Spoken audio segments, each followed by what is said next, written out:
Good morning అండి. Welcome to polity class. పాలిటీలో మనం యూనియన్ గవర్నమెంట్కి సంబంధించి ప్రెసిడెంట్ టాపిక్ చూస్తున్నాం. ప్రెసిడెంట్ గురించి ఈచ్ అండ్ ఎవ్రీ పాయింట్ క్లియర్గా చూసుకుంటూ వస్తున్నామండి.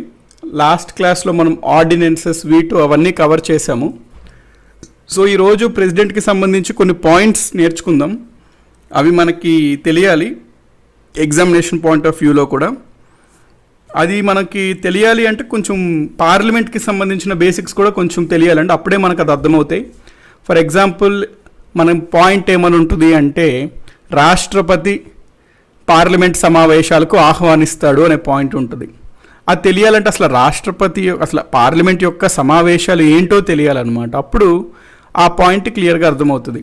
సో ప్రెసిడెంట్ పరంగా చూసినప్పుడు కొన్ని పాయింట్స్కి మిగతా ఇన్ఫర్మేషన్ బేసిక్ ఐడియా ఉండాలి. కాబట్టి మనము పార్లమెంట్ గురించి కొంత బేసిక్ ఐడియాని చూసుకుంటూ మనం ప్రెసిడెంట్ ఏమేం పాయింట్స్ ఉన్నాయో కవర్ చేద్దామండి. అందరూ వచ్చేసినట్లే కదా. చూడండి, కొంతమందికి మనకి టైం టేబుల్ ఏముంటుంది, ఎప్పుడెప్పుడు ఏమేం క్లాసెస్ ఉంటాయనే డౌట్ ఉంటుందండి. అందుకనే నోట్ చేసుకోండి. మనకి GJP telugu.com అనే వెబ్సైట్లో క్లియర్గా పెట్టడం జరుగుతుందండి టైం టేబుల్. సో దట్ మీకు ఎటువంటి అంటే కన్ఫ్యూజన్ అట్లా లేకుండా అయిపోతుంది అనమాట, క్లారిటీ ఉంటుంది మీకు. సో మా సైడ్ నుంచి మీకు క్లారిటీ ఇవ్వాలనే ఉద్దేశంతో మనకి ఒక వెబ్సైట్లో ఇవ్వడం జరుగుతుంది క్లియర్గా. ఇక్కడ మీరు చూసుకున్నట్లయితే ఈరోజు May 4th government jobs portal ఛానల్లో ఏమేమి పెట్టబోతున్నారు. ఉదయం 10కి జాగ్రఫీ, అది ప్లాట్యూస్ పైన ఉంటుంది. 11కి పాలిటీ, అది ప్రెసిడెంట్ పైన ఉంటుంది. సో ఈ రకంగా ఇవ్వడం జరిగింది. అదే రకంగా మనకి GJP బిట్ బ్యాంక్ కూడా ఉంటుంది కదండి. GJP బిట్ బ్యాంక్లో కూడా ఏంటి స్కెడ్యూల్ అనేది క్లియర్గా ఇవ్వడం జరిగింది. మీరు GJP బిట్ బ్యాంక్ లైట్గా అయితే అస్సలు తీసుకోవద్దండి. కంపల్సరీ డైలీ పెట్టిన క్వశ్చన్స్ ఎప్పటికెప్పుడు కవర్ చేసేయండి. ఇది మీరు మిస్ అవ్వకుండా ఉండాలి అంటే సబ్స్క్రైబ్ చేసిన తర్వాత ఆల్ అనే బటన్ క్లిక్ చేయండి. ఆల్ అనే బటన్ క్లిక్ చేయడం ద్వారా మీరు ఏ బిట్ మిస్ అవ్వరు అనమాట. సో ఈ పాయింట్ ఓకే కండి. GJP బిట్ బ్యాంక్ కూడా రెగ్యులర్గా డైలీ ఫాలో అవ్వండి, చాలా యూస్ఫుల్ అవుతాయి మీకు ఎగ్జామినేషన్స్లో. అండ్ మనకి అర్థమెటిక్ అండ్ రీజనింగ్కి సంబంధించి యాప్ అండి, GJP తెలుగు యాప్ ఉంటుంది. ఎవరికైతే అర్థమెటిక్ అండ్ రీజనింగ్ ఇంట్రెస్ట్ ఉన్న వాళ్ళు GJP తెలుగు యాప్లో చూడొచ్చు. సో మనం క్లాస్ స్టార్ట్ చేసేద్దాం పాలిటీకి సంబంధించి. సో పాలిటీ ఇప్పటి వరకు జరిగిన వాటిపైన బాగానే క్విజ్లో కూడా మీరు బాగానే ఆన్సర్ చేశారు. అదే రకమైన క్లారిటీ, అదే రకమైన కాన్ఫిడెన్స్ మీరు మెయిన్ ఎగ్జామినేషన్లో కూడా ఉంచుకున్నట్లయితే డెఫినెట్గా మీరు ఎగ్జామ్ని క్లియర్ చేస్తారండి, no doubt about that. Okay, మనం ఫస్ట్ పార్లమెంట్కి గురించి మనం చెప్పినప్పుడు లాస్ట్ క్లాస్లో మనం ఏమనుకున్నాము, పార్లమెంట్ సమావేశాల గురించి చూసాం. అసలు పార్లమెంట్ యొక్క సమావేశాల గురించి, పార్లమెంట్ సమావేశాల్లో మనం ఏమనుకున్నాం, 3 సమావేశాలు ఉంటాయి అవన్నీ అనుకున్నాం కదా. ఆ సమావేశాలకు చూసే ముందు చాలామంది మనకి లాస్ట్ టైం ఈ పాయింట్స్ కూడా అంటున్నారు, అసలు ఎంత మ్యాక్సిమం స్ట్రెంగ్త్ ఎంత పార్లమెంట్ది, ఎంతమంది ఉంటారు, దానిపైన కూడా మనం యాక్చువల్గా అయితే పార్లమెంట్ చాప్టర్లో చెప్దాం అనుకున్నాను. కానీ ఇక్కడ ఒక బ్రీఫ్ అండర్స్టాండింగ్ ఇస్తాను చూడండి. మనకి పార్లమెంట్లో 2 సభలు ఉంటాయి, ఒకటి రాజ్యసభ, ఇంకొకటి లోక్సభ. మనకి రాజ్యసభ పరంగా మాట్లాడుకున్నట్లయితే మ్యాక్సిమం స్ట్రెంగ్త్ అని ఉంటుందన్నమాట. అంటే మన రాజ్యాంగంలోనే గరిష్టంగా ఇంతమంది సభ్యులు ఉండాలి, రాజ్యసభలో ఇంతమంది ఉండవచ్చు గరిష్టంగా. మ్యాక్సిమం స్ట్రెంగ్త్ ఎంత చెప్పడం జరిగింది, 250 చెప్పడం జరిగింది. ఇంతకన్నా దాటి ఉండకూడదు సభ్యులు, మ్యాక్సిమం ఇంతమంది ఉండాలన్నమాట. అయితే ఈ 250లో 238 మంది రాష్ట్రాల నుంచి ఉంటారనమాట, స్టేట్స్ నుంచి. అంటే ఇప్పుడు ఫర్ ఎగ్జాంపుల్ ఏపీ చూసుకుంటే 11 మంది రాజ్యసభ సభ్యులు, తెలంగాణ చూసుకుంటే 7 మంది రాజ్యసభ సభ్యులు. ఈ రకంగా రాష్ట్రాల నుంచి అందరినీ చూసుకున్నట్లయితే 200, అంటే రాష్ట్రాలు అండ్ కేంద్రపాలిత ప్రాంతాలు అండి, బేసికలీ రాష్ట్రాలు కేంద్రపాలిత ప్రాంతాలు నుంచి మనకి 238 మంది ఉంటారు.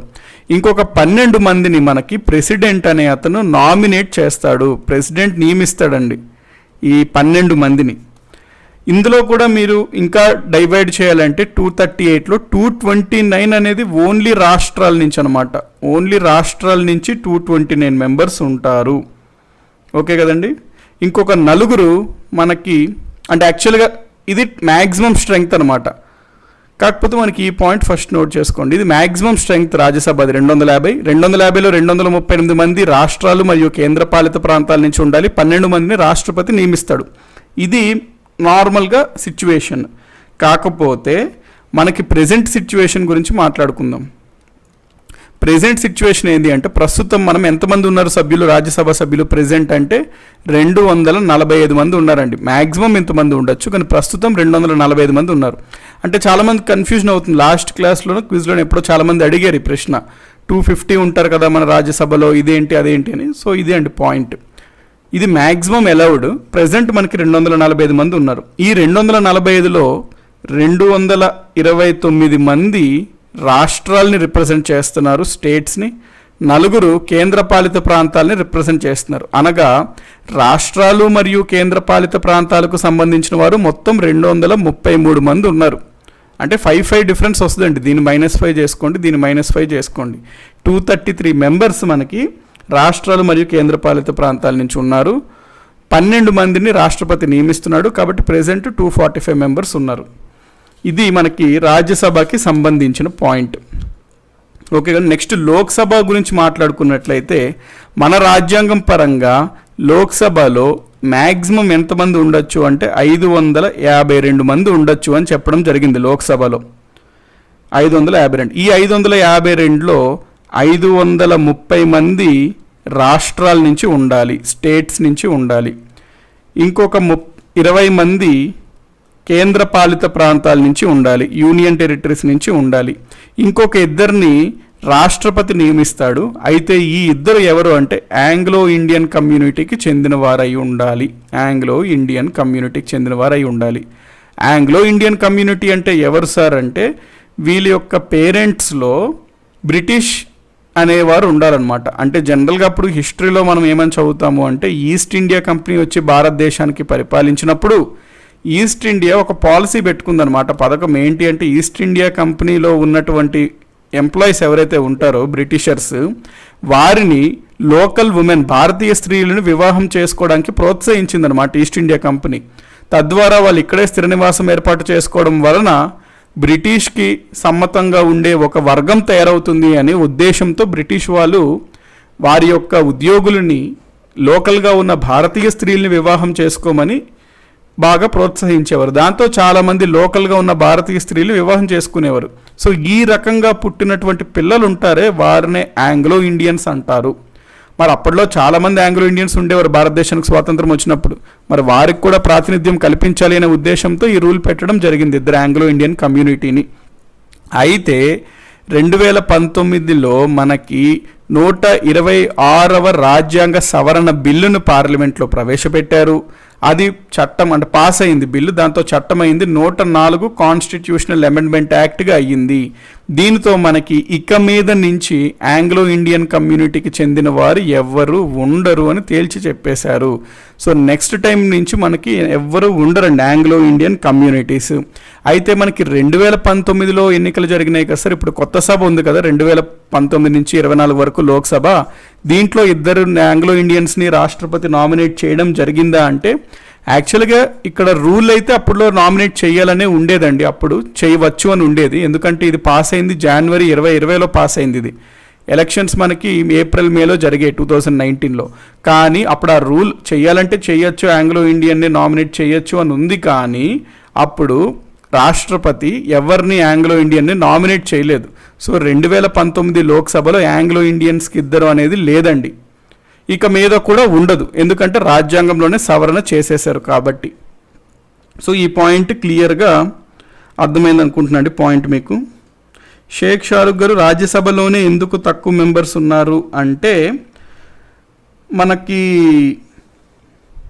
ఆర్టికల్ 104 కాదండి సాయిబ్రహ్మం గారు, 104 రాజ్యాంగ సవరణ ద్వారా, కాన్స్టిట్యూషనల్ అమెండ్మెంట్ యాక్ట్ ద్వారా. ఆర్టికల్ 104 కాదు, కాన్స్టిట్యూషనల్ అమెండ్మెంట్ యాక్ట్ 104 ద్వారా. సో షేక్ షారుఖ్ గారు మీరు అడిగిన ప్రశ్న ఎందుకు తక్కువ ఉన్నారు అంటే మనది ప్రజాస్వామ్య దేశము. ప్రజాస్వామ్య దేశంలో ప్రజలే పాలకులు. సో ప్రజలు ఎన్నుకున్నటువంటి వాళ్ళ యొక్క ప్రాతినిధ్యం ఎక్కువగా ఉండాలండి ఆబ్వియస్లీ, ప్రజాస్వామ్య దేశం కాబట్టి. అందుకనే లోక్సభకి ఎక్కువ ఇంపార్టెన్స్ ఇవ్వడం జరిగింది, ఎక్కువ మంది స్ట్రెంగ్త్ని ఇవ్వడం కూడా జరిగింది. అయితే ప్రజల చేత ఎన్నుకోబడిన వారు మిస్యూజ్ చేయడానికి ఛాన్స్ ఉంటుంది అన్నమాట పవర్ని. రాష్ట్రాలని పట్టించుకోకుండా ఉండే ఆస్కారం కూడా ఉంటుంది. అందుకని చెప్పి వీరు మిస్యూజ్ చేసుకోకూడదు వీరి పవర్కి అని చెప్పి వీరికి చెక్ పెట్టడానికి ఇంకొక సభని పెట్టారనమాట, రాజ్యసభ.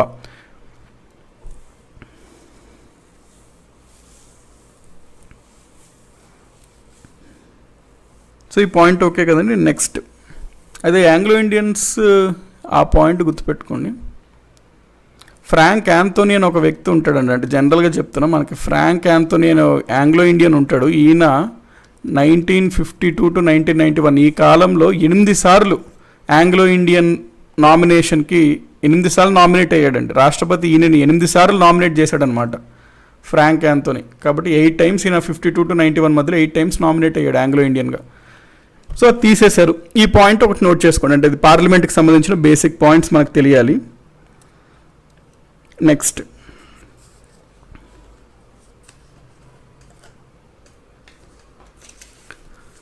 ఇప్పుడు పార్లమెంట్కి సంబంధించి మనం కొన్ని పాయింట్స్ చూద్దాం.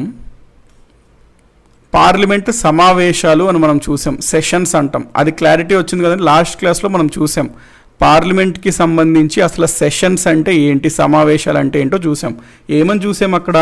పార్లమెంట్ మనకి ఒక సంవత్సరంలో 3 సార్లు సమావేశం అవుతుంది. ఎప్పుడెప్పుడు మనకి సమావేశం అవుతుంది పార్లమెంట్ అనే పాయింట్ కూడా చూసాం. ఎప్పుడు? ఫిబ్రవరి నుంచి మే వరకు సమావేశం అవుతుంది, దాన్నే మనము బడ్జెట్ సమావేశం అంటాము. జూలై నుంచి సెప్టెంబర్ వరకు జరిగే సమావేశంని మాన్సూన్ సెషన్ అంటాము. నవంబర్ టు డిసెంబర్ జరిగే వాటిని మనము వింటర్ సెషన్ అంటాము. ఓకే కదండి. అయితే ఇప్పుడు మరి పార్లమెంట్ సమావేశంకి రావాలి అంటే, ఫస్ట్ టైం పార్లమెంట్ సమావేశం పరచాలి అంటే జనరల్గా ఏంటి అంటే, ఇక్కడ పాయింట్ మనం నోట్ చేసుకోవాల్సింది, రాష్ట్రపతి ప్రెసిడెంట్ ఇన్వైట్స్ ఆహ్వానిస్తాడనమాట. ఎవరిని? పార్లమెంట్. దేనికోసం? సమావేశం అవ్వండి అని. So president invites parliament to meet or to session అనమాట. సమావేశం అవ్వండి అని చెప్పి రాష్ట్రపతి ఆహ్వానిస్తాడు పార్లమెంట్కి అనే పాయింట్ మనకు తెలియాలి. కాబట్టి అసలు పార్లమెంట్ సమావేశం అంటే ఏంటో తెలియాలి, కాబట్టి ఆ బ్యాక్గ్రౌండ్ ఇవ్వడం జరిగింది. సో ఈరోజు మనం చదువుతున్న ఫస్ట్ పాయింట్ ప్రెసిడెంట్కి సంబంధించింది ఏంటి అంటే, రాష్ట్రపతి ఈ సమావేశాలకు ఆహ్వానిస్తాడు పార్లమెంట్, అనగా రాష్ట్రపతి ఆహ్వానం మేరకే పార్లమెంట్ సమావేశాలు జరుగుతాయి. అంటే ఇక్కడ అర్థం చేసుకోవాల్సింది ఏంటి అంటే, రాష్ట్రపతి సంతకం పెట్టి పలానా పార్లమెంట్ సెషన్ ఇప్పటి నుంచి మొదలవుతుంది అని చెప్పిన తర్వాతనే పార్లమెంట్ సెషన్ అనేది మొదలవుతుంది. మరి దీనిని టెక్నికల్గా ఏమంటారు? ఇది ఇంపార్టెంట్ అండి, టెక్నికల్ వర్డ్స్ పార్లమెంట్లో ఇంపార్టెంట్. రాష్ట్రపతి పార్లమెంట్ సమావేశంను ఆహ్వానించడంని ఏమంటాము అంటే సమ్మన్ అంటాం అనమాట. తెలుగులో కూడా ఇవే వర్డ్స్తో పిలుస్తారండి, ఎందుకంటే ఇంగ్లీష్ వర్డ్స్ కూడా కాదు, లాటిన్ వర్డ్స్ అనమాట. సో తెలుగులో ఏమంటారు వేరే వర్డ్స్ అనుకోకండి, వాటిని కూడా ఇవే వర్డ్స్తో పిలుస్తారు, సమ్మన్. కాబట్టి ఈరోజు మనం మొట్టమొదటిగా నేర్చుకున్నది ఏంటి అంటే, సమ్మన్ అంటే అర్థం ఏమిటి అంటే, రాష్ట్రపతి పార్లమెంటు సమావేశాలు ఏర్పాటు కోసం ఆహ్వానిస్తాడు, దాన్నే సమ్మనింగ్ అంటాం. అంటే రాష్ట్రపతి సమావేశం ఏర్పరచండి అని చెప్తాడు. ఇది ఫస్ట్ పాయింట్. 550 సీట్స్లో ఖాళీ ఎందుకు ఉంటాయి అని అంటున్నారు సమ్మన్ నాగరాజు గారు. ఖాళీ ఎందుకు ఉంటాయంటే మీ క్వశ్చన్ క్లియర్గా అర్థమవ్వలేండి. 550 సీట్స్లో మేబీ 545 ఎందుకు పెట్టారు, 550 మ్యాక్సిమం స్ట్రెంగ్త్ అన్నప్పుడు 545 ఎందుకు పెట్టారు ప్రస్తుతం అని అడుగుతున్నారేమో మీరు. 550 ఉన్నప్పుడు ఇది మ్యాక్సిమం ఇంతమందిని పెట్టుకోవచ్చు అని ఉందండి. మన భారత ప్రభుత్వం స్టార్టింగ్లోనే సీట్లను ఎప్పటికెప్పుడు మార్చుకుంటూ దాన్ని లిమిట్ చేసుకుంది, ఇది మ్యాక్సిమం అనమాట. సో ఎందుకు ఖాళీ ఉంచారు అంటే, అవసరం లేదు, నియోజకవర్గాలు వర్గీకరణ చేశాక, విభజన చేశాక అవసరం లేదు 8 మంది సభ్యులు అని చెప్పి ఖాళీ ఉంచారు. దాంట్లో పెద్ద టెక్నికల్ పాయింట్ ఏం లేదండి. కాబట్టి సమ్మన్ అంటే అది. నెక్స్ట్ మనం చూడాల్సిన పాయింట్ ప్రోరోగ్ అంటే అర్థం ఏంటి అంటే, ఇప్పుడు సమావేశం జరిగిందండి, అంటే ఇప్పుడు బడ్జెట్ సమావేశం చూసుకున్నట్లయితే ఫిబ్రవరి మొదలయ్యి మే వరకు జరిగింది సమావేశం, పార్లమెంట్ సమావేశం. మరి మేలో సమావేశం అయిపోయింది. మరి అయిపోయిన తర్వాత సమావేశాన్ని రద్దు చేయాలి కదా పార్లమెంట్ ప్రెసిడెంట్, ఆ సమావేశాన్ని ఆపేయాలి కదా. సో రాష్ట్రపతి ఒక సమావేశం మొత్తం జరిగిన తర్వాత ఆ సమావేశంని రద్దు చేయడంనే మనము ప్రోరోగ్ అని అంటాము. ప్రోరోగ్ అని అంటాము. సో సమన్కి ఆపోజిట్ అండి ప్రోరోగ్ అనేది. ప్రోరోగ్ అంటే ఒక సమావేశం జరిగిన తర్వాత, పూర్తి అయిన తర్వాత ఆ సమావేశాన్ని రద్దు చేయడం కూడా ప్రెసిడెంటే ఇస్తాడు. అంటే ఇది ఎట్లాంటిది అంటే, ఒక సమావేశం ఏర్పాటు అవ్వాలంటే ప్రెసిడెంట్ సైన్ పెడతాడు, ఎస్ ఈ కాలం సమావేశం అవ్వండి. సమావేశం అయిపోయింది అని రాష్ట్రపతికి వీళ్ళు సూచిస్తారు. ఎవరు? ప్రధానమంత్రి, కేంద్ర మంత్రి మండలి. అప్పుడు రాష్ట్రపతి సైన్ పెడతాడు. ఓకే, ఇంకా సమావేశం రద్దు చేయొచ్చు, మళ్ళీ మనకు తర్వాత ఎప్పుడో ఉంటుంది సమావేశం అట్లా. కాబట్టి సమన్ను ప్రోరోగ్ 2 పాయింట్స్ నేర్చుకున్నాం. నెక్స్ట్ మనం పాయింట్ నేర్చుకోవాల్సింది ఏంటంటే, ఒకవేళ ఎప్పుడన్నా మనకి లోక్సభలో మెజారిటీ లేదనుకోండి, ప్రభుత్వానికి మెజారిటీ లేదు, అప్పుడు వీళ్ళు బలపరీక్ష చేసుకుంటారు. అంటే అవిశ్వాస తీర్మానం ఎవరైనా పెట్టినా సరే, లేకపోతే చాలా సందర్భాల్లో బలపరీక్ష చేసుకోవాల్సి వస్తుంది అనమాట లోక్సభలో సభ్యులు, అంటే రూలింగ్ పార్టీ వాళ్ళు. ఒకవేళ గనక లోక్సభలో బలపరీక్షలో వీరు ఓడిపోతే, అంటే లోక్సభలో ఎవరైతే పరిపాలిస్తున్న ప్రభుత్వం ఉంటారో వాళ్ళకి మెజారిటీ లేదు అని నిర్ధారణ అవుతే, అప్పుడు రాష్ట్రపతి కంప్లీట్గా ఆ లోక్సభని రద్దు చేస్తాడనమాట. లోక్సభను రద్దు చేస్తాడు. సమావేశం రద్దు చేయడం కాదండి, అసలు ఆ లోక్సభని రద్దు చేస్తాడు. కొత్తగా ఎన్నికలు రావాలి, అప్పుడు కంప్లీట్గా లోక్సభను రద్దు చేస్తాడు. సో ఎప్పుడైతే పరిపాలిస్తున్న ప్రభుత్వానికి స్పష్టమైన మెజారిటీ లేదా లోక్సభలో, అప్పుడు రాష్ట్రపతి ఆ లోక్సభను కంప్లీట్గా పూర్తిగా రద్దు చేస్తాడు. దీనిని మనం ఏమంటాము అంటే డిజల్యూషన్ అని అంటాము, లేదా దీన్నే మనము డిజాల్వ్ అని కూడా అంటాము. రాష్ట్రపతి డిజాల్వ్ చేశాడు అంటాం. ఈ ప్రక్రియనే డిజల్యూషన్ అంటాము. సో డిజల్యూషన్ అంటే అర్థం ఓకే కదండి? డిజల్యూషన్ అంటే అర్థం ఏమిటి అంటే, ఎప్పుడన్నా లోక్సభలో ప్రభుత్వానికి మెజారిటీ లేకపోతే కంప్లీట్గా రాష్ట్రపతి రద్దు చేస్తాడు. దాన్నే మనము డిజల్యూషన్ అని అంటాము. అయితే ఒక లోక్సభకి 5 సంవత్సరాలు పూర్తయింది అనుకోండి, అంటే దాని కాలపరిమితి 5 సంవత్సరాలు కదా లోక్సభ. ప్రస్తుతం లోక్సభలో 2019 ఎలక్షన్లు జరిగాయి. ఇది 2024 వరకు ఉంటాయి. దానికి కాలపరిమితి అయ్యింది అనుకోండి, ఆటోమేటిక్గా లోక్సభ డిజాల్వ్ అయిపోతుంది. దానికి రాష్ట్రపతి డిజాల్వ్ చేయాల్సిన అవసరం లేదు. కాలం పూర్తయితే ఆటోమేటిక్గా లోక్సభ రద్దవుతుంది. అట్లాంటి సమయంలో రాష్ట్రపతి రద్దు చేయాల్సిన అవసరం లేదు. మరి రాష్ట్రపతి రద్దు చేయాల్సిన అవసరం ఎప్పుడు అంటే, కాలపరిమితి పూర్తి కాకుండా మధ్యలో ఎప్పుడన్నా అవసరం వస్తేనే రాష్ట్రపతి చేయవలసి ఉంటుంది.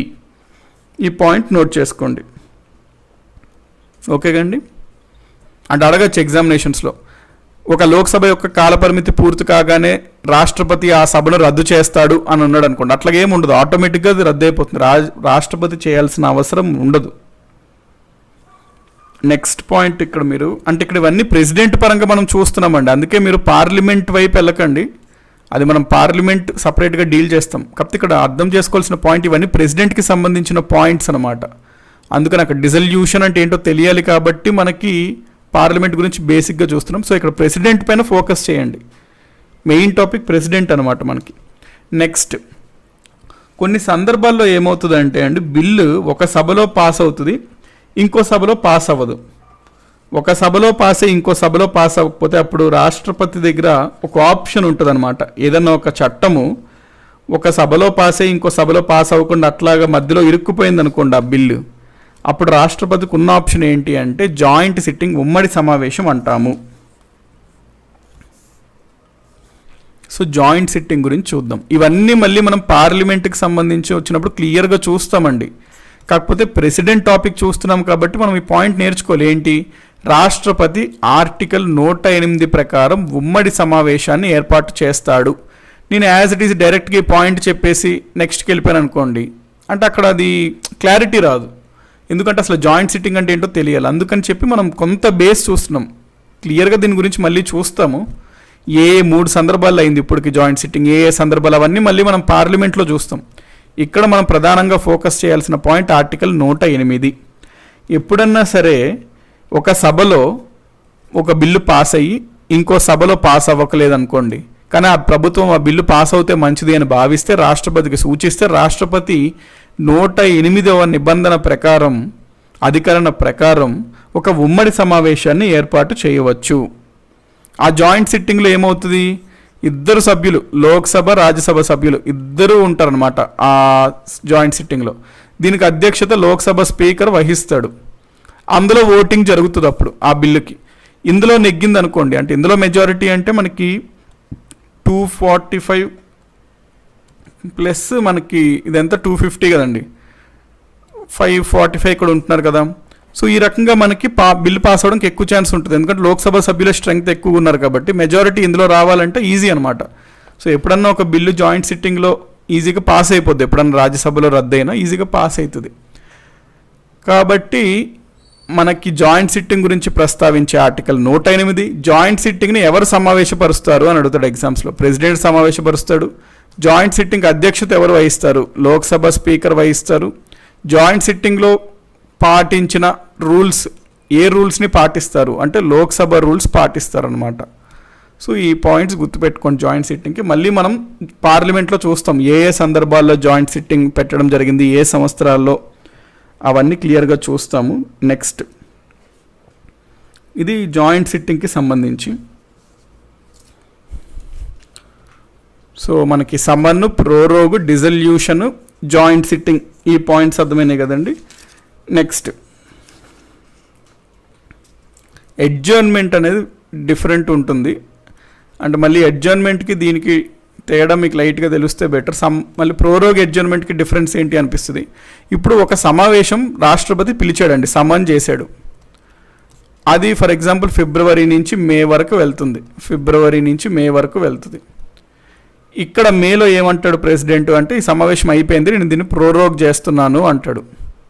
ఈ మధ్యలో ఫర్ ఎగ్జాంపుల్ ఒక 10 రోజులు జరిగిన తర్వాత సమావేశం మధ్యలో జనాలు గొడవ చేయడం వలన, అంటే ఈ లోక్సభలో సభ్యులు, రాజ్యసభ సభ్యులు, ఎంపీలు గొడవ చేయడం వలన, లేకపోతే పార్లమెంట్ సభలో సమావేశం జరగడానికి అక్కడ వాతావరణం సరిగ్గా లేదు అని భావిస్తే సభలో, ఆ సభ యొక్క అధ్యక్షుడు, లోక్సభ అయితే స్పీకరు, రాజ్యసభ అయితే చైర్మన్ను తాత్కాలికంగా, టెంపరీగా రద్దు చేస్తాడండి. అంటే ఏమంటాడు, మనము సభని 3 గంటలు వాయిదా వేద్దాము అంటాడు.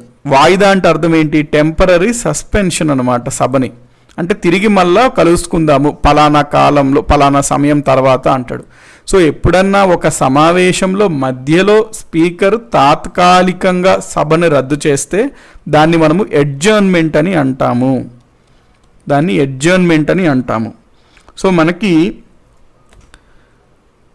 అడ్జర్న్మెంట్కి ప్రోరోగ్కి డిఫరెన్స్ అర్థమైంది కదండి. ప్రోరోగ్ అంటే కంప్లీట్గా, పూర్తిగా ఆ పర్టికులర్ సమావేశాన్ని రద్దు చేయడం, ఇది రాష్ట్రపతి చేతిలో ఉంటుంది. ప్రోరోగ్ అంటే ఒక సమావేశం మధ్యలో తాత్కాలికంగా ఏదన్నా ఒక సమావేశాన్ని రద్దు చేయడం స్పీకర్ లేదా రాజ్యసభ చైర్మన్ యొక్క చేతిలో ఉంటుంది. వీరు చేసేది మనం అడ్జర్న్మెంట్ అని అంటాము. రాష్ట్రపతి కంప్లీట్గా సమావేశాన్ని రద్దు చేసేది మనము ప్రోరోగ్ అని అంటాము. ఈ పాయింట్ గుర్తుపెట్టుకోవాలి. ఇది ఓకే కానీ నెక్స్ట్ అడ్జర్న్మెంట్కి ప్రోరోగ్కి డిఫరెన్స్ అది మళ్ళీ క్లియర్గా చూస్తాం మనము.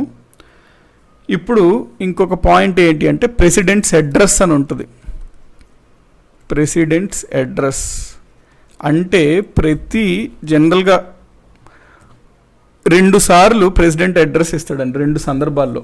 ఒక సందర్భం ఏంటి అంటే కొత్తగా, నూతనంగా, న్యూలీ ఫార్మ్డ్ లోక్సభ ఉందనుకోండి. అంటే ఒక కొత్తగా లోక్సభ ఏర్పాటు అయితే, అంటే ఎలక్షన్స్ 2019 ఏప్రిల్లో జరిగాయి, 2019 మేలో రిజల్ట్స్ వచ్చాయి. 2019 మే తర్వాత మొట్టమొదటిసారిగా కొత్తగా ఎన్నికైనటువంటి లోక్సభ సమావేశం అయిందనుకోండి. కొత్తగా ఎన్నికైనటువంటి లోక్సభ సమావేశం జరిగింది. ఆ ఫస్ట్ టైం సమావేశం అయినప్పుడు ఫస్ట్ డే ఉంటుంది కదండి. కొత్తగా ఎన్నికైన లోక్సభ ఏర్పాటు చేసిన మొట్టమొదటి సమావేశంలో స్టార్టింగ్లో ప్రెసిడెంట్ వాళ్ళని సూచిస్తూ ఒక ప్రశ్న, ఒక నోట్ లాగా చెప్తాడు అనమాట. ఒక నోట్ ఇస్తాడు, అంటే తను చెప్పాల్సిన స్పీచ్ ఇస్తాడు. దాన్నే మనం ప్రెసిడెంట్ స్పీచ్ అంటాం, లేదా ప్రెసిడెంట్స్ అడ్రస్ అంటాం. సో ఎప్పుడెప్పుడు ప్రెసిడెంట్ లోక్సభని ఉద్దేశించి అడ్రస్ ఇస్తాడు, స్పీచ్ ఇస్తాడు అంటే ఒక సందర్భం ఎప్పుడు అంటే కొత్తగా ఏర్పాటైనటువంటి లోక్సభలో, అంటే కొత్తగా ఏర్పాటైన లోక్సభ చేసుకున్న మొట్టమొదటి సమావేశంలో. అది నెంబర్ 1. నెంబర్ 2, ప్రతి సంవత్సరం first session in every year, ప్రతి నూతన సంవత్సరంలో మొట్టమొదటిసారిగా ఏర్పాటు చేసుకున్న సమావేశంలో కూడా ప్రెసిడెంట్ అనే అతను తన స్పీచ్ని ఇస్తాడు, అడ్రస్ ఇస్తాడు. అంటే ప్రతి సంవత్సరంలో మొట్టమొదటిసారిగా ఏర్పాటు చేసుకున్న సమావేశం ఏది ఉంటుందండి? ఫిబ్రవరి టు మే మధ్యన ఏర్పాటు చేసుకున్న సమావేశం. ఫిబ్రవరి నుంచి మే వరకు ఏర్పాటు చేసుకున్న సమావేశంని ఏమంటాం మనము? బడ్జెట్ సెషన్ అని అంటాము. Budget session. సో బడ్జెట్ సమావేశం ప్రారంభంలో కూడా అంటే ఆ సమావేశం మొదటి రోజు కూడా జనరల్గా లోక్సభని ఉద్దేశిస్తూ ప్రభుత్వాన్ని ఉద్దేశిస్తూ ఒక స్పీచ్ ఇస్తాడు. దాన్ని ప్రెసిడెంట్ స్పీచ్ అని కూడా అంటాము. కాబట్టి రాష్ట్రపతి ఎప్పుడెప్పుడు ప్రభుత్వాన్ని ఉద్దేశిస్తూ ఉపన్యాసం ఇస్తాడు అంటే 2 సందర్భాల్లో, కొత్తగా ఏర్పాటైన లోక్సభ ఒకటి, రెండవది ప్రతి సంవత్సరం మొట్టమొదటి సమావేశం అనగా బడ్జెట్ సమావేశంలో. అందుకనే మీరు ఎకానమీ పరంగా మీకు క్లియర్గా ఐడియా ఉండాలి అంటే if you are preparing for higher level of examinations like group 1 civils వాటికి ప్రిపేర్ అయినట్లయితే ఎకానమీ పరంగా మూడింటిపైన మీకు స్పష్టమైన అవగాహన ఉండాలి. ఏంటి అది? బడ్జెట్ పెడతారు కదండి ఎవ్రీ ఇయర్, దానిపైన మంచి అవగాహన ఉండాలి. ఆర్థిక సర్వే అని పెడతారనమాట, ఎకనామిక్ సర్వే, దానిపైన మంచి అవగాహన ఉండాలి. ఈ రెండిటితో పాటు బడ్జెట్ సమావేశం మొదలైనప్పుడు స్టార్టింగ్లో ఇచ్చే రాష్ట్రపతి స్పీచ్ కూడా చాలా ఇంపార్టెంట్ అనమాట ఎగ్జామినేషన్ పాయింట్ ఆఫ్ వ్యూలో. ప్రెసిడెంట్స్ స్పీచ్, ఈ ప్రెసిడెంట్ స్పీచ్లో ఏమిస్తాడు సార్ ప్రెసిడెంట్ స్పీచ్ అంటే ప్రభుత్వం పరంగా మాట్లాడతాడండి. ప్రభుత్వం వాళ్ళు తయారు చేసి రాసి ఇస్తారు రాష్ట్రపతికి, అది చదువుతాడు రాష్ట్రపతి. ప్రభుత్వం ఏం చెప్తారు అంటే రాష్ట్రపతి అందులో ఏం చదువుతాడు, మరి ఇండియాకి హెడ్ కాబట్టి రాష్ట్రపతి వివరిస్తాడనమాట మన భారతదేశంలో పరిస్థితి ఎలా ఉంది, ప్రభుత్వం ఏమేం చేస్తుంది, ప్రభుత్వం సాధించిన విజయాలు ఏమిటి, ప్రభుత్వం ముందున్న ఛాలెంజెస్ ఏంటి, దాన్ని ఏ విధంగా అధిగమించాలనుకుంటుంది, ప్రభుత్వం చేపట్టినటువంటి గొప్ప విషయాలు, అట్లాంటి వాటిపైన ఉపన్యాసం ఇస్తాడనమాట. ఇది కూడా చాలా ఇంపార్టెంట్. ఈ 3 వెరీ ఇంపార్టెంట్ మనకి. ఈ పాయింట్స్ ఇవి గుర్తుపెట్టుకోండి. ఇది ప్రెసిడెంట్ స్పీచ్కి సంబంధించి. సో ఇప్పుడు మనం మళ్ళీ బ్యాక్ ప్రెసిడెంట్కి వచ్చేసుకున్నట్లయితే ప్రెసిడెంట్ గురించి ఇప్పుడు వరకు మనం ఆర్డర్లో చదువుదాం పాయింట్స్ ప్రెసిడెంట్కి సంబంధించి. సో ఇవన్నీ మనం చదువుతున్నవి ఏంటి అంటే ప్రెసిడెంట్ యొక్క పవర్స్ కదండి ఇప్పుడు మనం చూస్తున్నాం. ప్రెసిడెంట్ పవర్స్లో శాసనపరమైన అధికారాలు, లెజిస్లేటివ్ పవర్స్ ఆఫ్ ప్రెసిడెంట్, శాసనపరమైన అధికారాలు రాష్ట్రపతికి. ఒకటి ఏంటి అంటే సమన్, రాష్ట్రపతి సమావేశాలు ఆహ్వానిస్తాడు, సమావేశాలను ఎండ్ చేస్తాడు, రద్దు చేస్తాడు సమావేశంని కంప్లీట్గా, దాన్నే మనం ప్రోరోగ్ అంటాము. నెక్స్ట్ జాయింట్ సిట్టింగ్లు కూడా ఎప్పుడైనా అవసరం అని చెప్పి రాష్ట్రపతి భావిస్తే జాయింట్ సిట్టింగ్లను ఏర్పాటు చేస్తాడు. నెక్స్ట్ రాష్ట్రపతి ప్రెసిడెంట్ అడ్రస్ ఇస్తాడు, పార్లమెంట్కి ఇస్తూ స్పీచ్ ఇస్తాడు, దాన్నే మనం ప్రెసిడెంట్స్ అడ్రస్ అంటాం లేకపోతే ప్రెసిడెంట్ స్పీచ్ అంటాం. రెండు సందర్భాల్లో ఇస్తాడు. ఈ పాయింట్ కూడా మనం చూసాం. నెక్స్ట్ మనం చూసిన రాష్ట్రపతి ఇంకేం చేస్తాడు, శాసనపరమైన అధికారాలు అండి ఇవి, అంటే శాసనంకి సంబంధించి రాష్ట్రపతికి ఏమేమి రోల్స్ ఉంటాయి అని. నెక్స్ట్ మనం ఏమని చూసుకున్నాము, లోక్సభకి ఒకప్పుడు ఇది 2 నామినేట్ చేసేవాడు ఆంగ్లో ఇండియన్స్ అని చెప్పి, కానీ ఇది 126 రాజ్యాంగ సవరణ బిల్లు ఇది పాస్ అయింది కాబట్టి 104 రాజ్యాంగ సవరణ చట్టం ప్రకారం దీనిని రద్దు చేశారు. సో ఇక మీద 2 ఆంగ్లో ఇండియన్స్ని లోక్సభకు నియమించే, రాష్ట్రపతి నియమించే పద్ధతిని తీసివేశారు. దీంతోపాటు మనం ఏమనుకున్నాము, రాజ్యసభకి రాష్ట్రపతి 12 మందిని నియమిస్తాడు, అపాయింట్ చేస్తాడు. ఎవరిని అపాయింట్ చేస్తాడు అంటే ముఖ్యంగా మనకి సాహిత్యము, లిటరేచర్, సైన్స్, కళలు, ఆర్ట్స్ అండ్ సోషల్ సర్వీస్, సామాజిక సేవ, ఈ రంగాల్లో భారతదేశానికి చాలా సేవ చేసినటువంటి ప్రముఖులని రాష్ట్రపతి ఒక 12 మందిని రాజ్యసభకు నియమించడం జరుగుతుంది. కాబట్టి ఇది కూడా ఒక శాసనపరమైన అధికారమే అనమాట, ఎవరికి, రాష్ట్రపతికి. నెక్స్ట్ మనకి శాసనపరంగా ఇంకేం చూసాం, బిల్లు రాష్ట్రపతికి వచ్చినప్పుడు రాష్ట్రపతికి ఉన్న ఆప్షన్స్ అవి చూసాము. నెక్స్ట్ ఎప్పుడన్నా మెజారిటీ లేకపోతే, ప్రభుత్వానికి ఎప్పుడన్నా లోక్సభకి మెజారిటీ మిస్ అయినట్లయితే ఆ సందర్భాల్లో ఆ లోక్సభనే రద్దు చేస్తాడు. ఎవరు చేస్తాడు అంటే ప్రెసిడెంట్ చేస్తాడు. సో రాష్ట్రపతి గురించి డిజల్యూషన్ లేదా డిజాల్వ్ అనే పాయింట్ కూడా మనము చూసాము. దీంతోపాటు బిల్స్కి సంబంధించిన అధికారాలు కూడా చూసాం కదండి. బిల్స్కి సంబంధించిన అధికారాలు, వీటో అధికారాలు, అవి కూడా మనకి శాసనం పరంగానే చెప్పుకోవచ్చు. కాబట్టి కంప్లీట్గా మనకి రాష్ట్రపతి శాసనపరమైన అధికారాలు అంటే ఇవన్నీ. నెక్స్ట్ మనకి రాష్ట్రపతికి సంబంధించిన ఆర్థిక అధికారాలు అని ఉంటుంది, ఫైనాన్షియల్ పవర్స్. దాంతోపాటు మనకి రాష్ట్రపతికి సంబంధించిన న్యాయ అధికారాలు ఉంటాయి, జ్యుడిషియల్ పవర్స్. దాంతోపాటు మనకి రాష్ట్రపతికి సంబంధించిన దౌత్య అధికారాలు ఉంటాయి, డిప్లొమాటిక్ పవర్స్. దాంతోపాటు మనకి రాష్ట్రపతికి సంబంధించిన మిలిటరీ అధికారాలు ఉంటాయి, మిలిటరీ పవర్స్. దాంతోపాటు మనకి రాష్ట్రపతికి సంబంధించి అత్యవసర పరిస్థితులు వచ్చినప్పుడు ఎమర్జెన్సీ పవర్స్ కూడా ఉంటాయి. సో ఇవన్నీ మనం చూసినట్లయితే రాష్ట్రపతి యొక్క అధికారాలు చూసినట్లు అవుతుంది. శాసనపరమైనవే మనకి లెజిస్లేటివ్లోనే ఆర్డినెన్స్ అనే టాపిక్ కూడా మనం చూసాం. ఆర్డినెన్స్ దీంతో మనకి కంప్లీట్గా లెజిస్లేటివ్ పవర్స్ కంప్లీట్ అయిందండి. దీని తర్వాత మనకి రాష్ట్రపతి జ్యుడిషియల్లోనే సపరేట్గా ఒకటి ఇంపార్టెంట్ పాయింట్ ఒకటి చెప్పుకుంటాము. క్షమాభిక్ష పెట్టే అధికారం రాష్ట్రపతికి ఉంటుంది. పార్డనింగ్ పవర్స్ ఎన్ని రకాలు ఉంటాయి, ఏ విధంగా క్షమాభిక్ష పెట్టగలుగుతాడు, అవన్నీ మనం చూస్తాము. సో ఇవి కంప్లీట్గా ఇవన్నీ చూస్తే మనకి రాష్ట్రపతి టాపిక్ అనేది కంప్లీట్ అవుతుంది. అయితే ఈ ఫైనాన్షియల్, డిప్లొమాటిక్, జ్యుడిషియల్ ఇవన్నీ చిన్న చిన్నవే ఉంటాయండి. మనకి లెజిస్లేటివ్ అంత ఇంత పెద్ద లిస్ట్ ఉండదు, అవన్నీ చిన్నగానే ఉంటాయి అన్నమాట. కాబట్టి అవన్నీ మనకి 1 or 2 క్లాసెస్లో ఇంకా మనకి ప్రెసిడెంట్ టాపిక్ అనేది మనం కవర్ చేసేయచ్చు. So mostly it might take 2 classes ఇంకా ఫర్దర్గా. ఒక క్లాస్లో వీ కెన్ డీల్ విత్ ఈ 3, ఇంకొక ఈ 3. ఈ పార్డనింగ్ అనేది కొంచెం క్లియర్గా చూడాలి. అయితే ఎమర్జెన్సీ పవర్ మనం బ్రీఫ్గా చదువుతాము, ఎందుకంటే సపరేట్ ఎమర్జెన్సీ అని సపరేట్గా ఒక టాపిక్ చదువుతాం, అందులో క్లియర్గా చూస్తాం అనమాట ఎమర్జెన్సీ గురించి. ఇక్కడ మనం రాష్ట్రపతి యొక్క అధికారాల గురించి చదువుతున్నాము కాబట్టి రాష్ట్రపతి యొక్క అధికారాలు పైన ఎమర్జెన్సీ సందర్భాల్లో ఎప్పుడెప్పుడు రాష్ట్రపతికి ఏమేమి అధికారాలు ఉంటాయో మాత్రమే మనము చూస్తాం ఇక్కడ. సో ఇది అండి, నెక్స్ట్ మనం చూడబోయే టాపిక్స్ ఈ విధంగా ఉంటాయి. సో నెక్స్ట్ క్లాస్లో కూడా పాలిటీలో మనం ప్రెసిడెంట్ టాపిక్కే చూస్తాం. అందులో చూసేవి ఏంటి అంటే నెక్స్ట్ ఫైనాన్షియల్ పవర్స్కి వెళ్ళిపోతాం డైరెక్ట్గా. తర్వాత జ్యుడిషియల్. కృష్ణకాంత్ గారు జాయింట్ సిట్టింగ్లో speaker, president, vice president vote వేస్తారా? అదేనండి, ఇప్పుడు జాయింట్ సిట్టింగ్ గురించి ఆలోచించకండి. పార్డనింగ్ అంటే ఏంటి అంటున్నారు షేక్ షారుఖ్ గారు. పార్డనింగ్ అంటే క్షమాభిక్ష పెట్టమండి.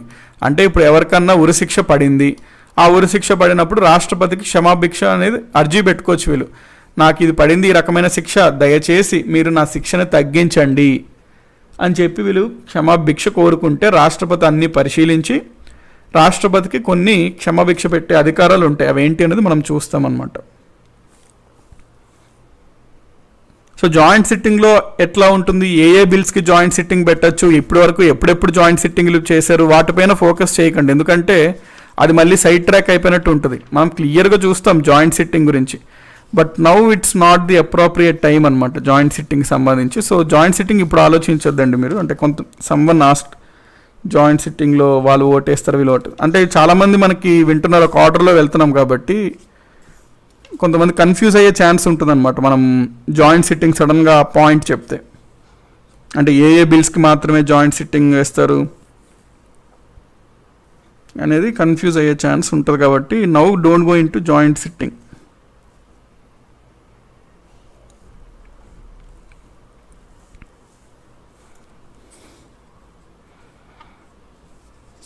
ఆంగ్లో ఇండియన్స్ ఇప్పుడు లేరండి, మనకి ఎవరు లేరు. 2019లో ఎవరిని నియమించలేదు, ఇక మీద కూడా అది ఉండదు. సో ఇదండి ప్రెసిడెంట్కి సంబంధించి. నెక్స్ట్ క్లాస్లో మనం రేపు అగైన్ బ్రీఫ్ చేయండి సార్ అంటున్నారు శశిధర్ గారు. ఓకే, 2 minutes మనం బ్రీఫ్ చేసుకుందాం. సో ఈరోజు మనం ముఖ్యంగా చూసింది ఏంటి అంటే రాష్ట్రపతి యొక్క శాసనపరమైన అధికారాలు. రాష్ట్రపతి యొక్క శాసనపరమైన అధికారాల్లో ఫస్ట్ మనం పార్లమెంట్ గురించి ఐడియా ఉండాలి కాబట్టి రాజ్యసభ, లోక్సభ ఏంటి, ఎంతమంది ఉంటారు, ఎవరెవరు ఉంటారు అన్నది ఒక క్లారిటీ తెచ్చుకున్నాము. నెక్స్ట్ ఒక్కొక్క పదం యొక్క అర్థం తెలుసుకున్నాం. సమన్ అంటే ఒక సమావేశంని పిలవడం, ఆహ్వానించడం. ప్రోరోగ్ అంటే ఆ సమావేశాన్ని రద్దు చేయడం. డిజల్యూషన్ అంటే కంప్లీట్గా లోక్సభని రద్దు చేయడం. ఎప్పుడు చేస్తాడు ఇది? లోక్సభకి మెజారిటీ లేకపోతే. కాలపరిమితి అయ్యాక ఆటోమేటిక్గా లోక్సభ రద్దు అయిపోతుంది, రాష్ట్రపతి రద్దు చేయాల్సిన అవసరం లేదు. జాయింట్ సిట్టింగ్ గురించి చూసాం. ఆర్టికల్ 108 ప్రెసిడెంట్ పిలుస్తాడు, లోక్సభ స్పీకర్ అధ్యక్ష వహిస్తాడు, లోక్సభ రూల్స్ని పాటిస్తారు ఆ సమావేశంలో. అడ్జర్న్మెంట్ అంటే ఒక సమావేశంలో ఏదో ఒకసారి ఏదో మధ్యలో ఎప్పుడన్నా స్పీకర్ కానీ చైర్మన్ కానీ కొంతకాలం తాత్కాలిక కాలంగా సభను వాయిదా వేస్తే దాన్ని మనం అడ్జర్న్మెంట్ అంటాము. సో రాష్ట్రపతి యొక్క అడ్రస్ లేకపోతే రాష్ట్రపతి యొక్క స్పీచ్ ఏ సందర్భాల్లో ఇస్తాడు అని 2 సందర్భాలు ఇస్తాడు అని చూసాము. సో రాష్ట్రపతికి సంబంధించిన శాసనపరమైన అధికారాలు వరుసగా చూసాము. దీంతో పాటు నెక్స్ట్ ఇంకా మనకి ప్రెసిడెంట్లో మిగిలిన టాపిక్స్ ఏంటి అంటే ఇవి అని మనం చూసుకున్నాము. కాకపోతే ఇవన్నీ చిన్న చిన్నగానే ఉంటాయి అన్నమాట. ఎమర్జెన్సీ కూడా యాక్చువల్లీ పెద్దదే, దీన్ని కంప్లీట్ చాప్టర్ లాగా చూస్తాము, అక్కడ డెప్త్కి వెళ్తాము. ఇక్కడ కూడా మనం ప్రెసిడెంట్ టాపిక్స్ ఉన్నప్పుడు ఎమర్జెన్సీ బ్రీఫ్గానే పైన చూస్తాము. రెడ్డి భాష గారు యువర్ గుడ్ నేమ్ సార్ అని అడుగుతున్నారు. అన్నేపు జగన్నాథ్ అన్న నేమ్, అన్నేపు జగన్నాథ్. సో ఈ టాపిక్స్ అని మనం చూడబోతున్నాం. నెక్స్ట్ మళ్ళీ రేపు మనకి అగైన్ మార్నింగ్ 10కి ఎకానమీ క్లాస్లో కలుసుకుందాం. ఎకానమీ మానిటరీ పాలసీ చూస్తాము. అగైన్ 11కి మనకి హిస్టరీ క్లాస్లో చూసుకుందాము. హిస్టరీ క్లాస్లో మనం పుష్యభూతి డైనాస్టీకి వెళ్ళిపోతామండి. హర్షవర్ధనుడు వాళ్ళు ఉంటారు కదా, వర్ధమాన వంశం లేదా పుష్యభూతి వంశం, వాళ్ళ గురించి చూస్తాము. సో టైం టేబుల్ ఇవన్నీ మీకు క్లియర్గా GJPtelugu.comలో పెట్టడం జరుగుతుంది. సో మీరు రిఫర్ చేయొచ్చు. సో చెప్పిన పాయింట్స్ నోట్ చేసేసుకోండి. ఆల్రెడీ మనం లెజిస్లేటివ్ పవర్స్ చూసాం కాబట్టి మీ దగ్గర ఉన్న అవైలబుల్ బుక్స్లో లెజిస్లేటివ్ టాపిక్ అనేది కంప్లీట్ చేసేసండి. Legislative powers of president. ఏదన్నా డౌట్స్ మనం చూసిన టాపిక్ పైన మీకు జెన్యున్గా డౌట్స్ వస్తే ఖచ్చితంగా ఈ వీడియోస్ కింద, అంటే ఈ వీడియోకి సంబంధించిన డౌట్స్ ఈ వీడియో కింద కమెంట్ సెక్షన్లో పెట్టేసేయండి. సో నేను టైం ఉన్నప్పుడు ఆ డౌట్స్ చూసి అందరికీ ఉపయోగపడతాయి అన్నప్పుడు ఆ డౌట్స్ని మనం మోస్ట్లీ క్విజ్ రూపంలో కానీ నెక్స్ట్ క్లాస్లో కానీ క్లారిఫై ఇచ్చుకుంటూ ముందుకు వెళ్దామండి. సో ఆ రకంగా మనము ముందుకు వెళ్తాము. థ్యాంక్ యూ వెరీ మచ్ అండి. మళ్ళీ మనము రేపు కలుసుకుందాం. ఈ లోపల మీరు జీజేపీ బిడ్ బ్యాంక్లో పెడుతున్న బిట్స్ని కూడా కవర్ చేసేస్తుండండి. వాటిని అస్సలు మిస్ అవ్వద్దన్నమాట.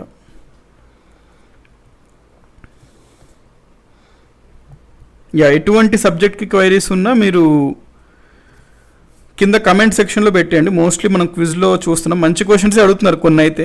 సో మనకి మోస్ట్లీ లైవ్ క్లాస్లో లైవ్ చాట్లో క్వశ్చన్స్ అడగడానికి ట్రై చేయకండి, ఎందుకంటే అది మీకే సిలబస్ ల్యాగ్ అయిపోతుంది. ల్యాగ్ ఉండొద్దు ఎప్పుడు సిలబస్.